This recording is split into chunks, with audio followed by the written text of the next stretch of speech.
ఇప్పటి వరకు గురుకులాలు అంటే కులం మతం ప్రాతిపదికన కొనసాగుతున్నాయనే అపోహ ప్రజల్లో ఉంది. అయితే వాటన్నింటికీ చెక్ పెట్టేందుకు ప్రభుత్వం రంగంలోకి దిగింది.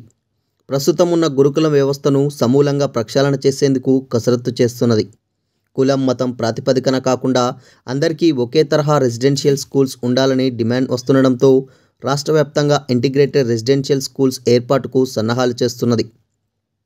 ఇప్పటికే డిప్యూటీ సీఎం భట్టి విక్రమార్క నియోజకవర్గమైన మదిరలో పైలట్ ప్రాజెక్ట్ కింద ఇంటిగ్రేటెడ్ స్కూల్ నిర్మాణం జరుగుతున్నది.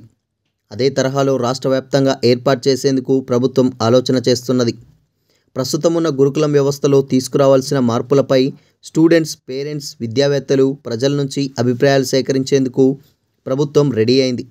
ఏకపక్షంగా విధానాలు రూపొందించి పిల్లలపై రుద్దడం వల్ల ఉపయోగం ఉండదని అభిప్రాయానికి వచ్చిన కాంగ్రెస్ ప్రభుత్వం విస్తృతంగా అభిప్రాయాలు సేకరించేందుకు సిద్ధమైంది. ఇందుకు 55 ప్రశ్నలతో కూడిన క్వశ్చనర్ను రూపొందించింది. ఫీల్డ్ నుంచి వచ్చే ఫీడ్బ్యాక్ ఆధారంగా గురుకులాల్లో వసతులను ఏర్పాటు చేయాలని నిర్ణయించింది.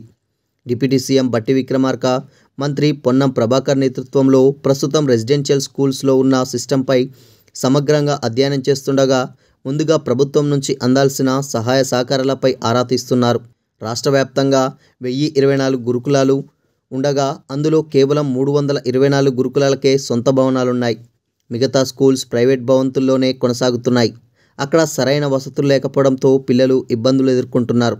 దాంతో దశలవారీగా అన్ని గురుకులాలకు సొంత భవనాలు నిర్మించేందుకు ప్రభుత్వం ప్లాన్ చేస్తున్నది. ఒక్కో గురుకులం కనీసం 10 ఎకరాల విస్తీర్ణంలో నిర్మించాలని భావిస్తున్నది. అన్ని రెసిడెన్షియల్ స్కూల్స్లో class rooms, library, modern dining, kitchen, reading tables, water filters ఏర్పాటు చేయాలని ప్లాన్ చేస్తున్నది. త్వరలో పెండింగ్ రెంట్స్ క్లియర్ అవుతూ ప్రైవేట్ భవనాల్లో కొనసాగుతున్న గురుకులాలకు సంబంధించిన దాదాపు 70 కోట్ల వరకు అద్దె పెండింగ్లో ఉన్నట్టు ప్రభుత్వం అంచనా వేసింది. త్వరలో వాటిని క్లియర్ చేసి ఆ బిల్డింగ్స్లో పూర్తిస్థాయి ఏర్పాట్లు చేయాలని ఓనర్లకు టార్గెట్ పెట్టనుంది. పిల్లల సంఖ్యకు అనుగుణంగా టాయిలెట్ల నిర్మాణం, బెడ్స్, దోమల బెడదను అరికట్టేందుకు రెగ్యులర్గా ఫాగింగ్, కిటికీలకు జాలీల ఏర్పాటుకు ఆదేశించనున్నారు. పాములు సంచరించకుండా పరిసరాలను క్లీన్ చేసేందుకు ప్రత్యేక చొరవ చూపనున్నారు. అలాగే సొంత బిల్డింగ్స్ ఉన్న గురుకులాల్లో సమస్యలను గుర్తించి పరిష్కరించేందుకు రంగంలోకి దిగనున్నారు. అందుకోసం నిధులను విడుదల చేయాలని ప్రభుత్వం భావిస్తున్నది. ప్రస్తుతం గురుకులాల్లో చదువుతున్న ఒక్కో విద్యార్థికి ప్రభుత్వం అందిస్తున్న మెస్ ఛార్జీలతో నాణ్యమైన ఫుడ్ అందించలేకపోతున్నారు. ప్రస్తుతం 5, 6, 7 క్లాస్ స్టూడెంట్స్కు రోజుకు 31.6 పైసలు అందిస్తుండగా 8, 9, 10 చదువుతున్న పిల్లలకు 36.66 పైసలు, ఇంటర్ డిగ్రీ స్టూడెంట్స్కు 50 రూపాయలు ఖర్చు చేస్తున్నారు. ఈ ఛార్జీలతో టిఫిన్, లంచ్, డిన్నర్, వారంలో 2 సార్లు నాన్ వెజ్ అందించడం కష్టంగా మారిందనే విమర్శలున్నాయి. అందుకని త్వరలో మెస్ ఛార్జీలను పెంచాలని ప్రభుత్వం భావిస్తున్నది. ప్రస్తుత మార్కెట్ ధరలకు అనుగుణంగా ఒక్కో విద్యార్థికి పౌష్టికాహారం అందించేందుకు ఎంత మేరకు మెస్ ఛార్జీ ఇవ్వాలనే అంశంపై ఆరా తీస్తున్నది.